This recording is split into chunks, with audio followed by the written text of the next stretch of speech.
If you are preparing for the PSAT, this course focuses specifically on the reading and writing section as tested by the College Board. The PSAT reading and writing section consists of short passages paired with questions that test comprehension, rhetorical skills, vocabulary in context, and standard English conventions. The PSAT is not tested on memorized rules or lengthy reading. Instead, every question asks you to analyze the meaning, the structure, the clarity, and correctness within a real passage, and a short passage at that. In this course, you will learn how to approach each PSAT question type: craft and structure, information and ideas, expression of ideas, and standard English conventions.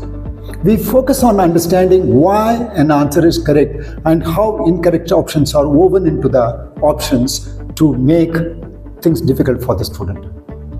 This course is ideal for students in grades 9 and 10 who want a strong PSAT score, whether as a preparation for the SAT or the National Merit Consideration. This course, if you want structured instruction and targeted practice designed specifically for the PSAT, you can explore the course details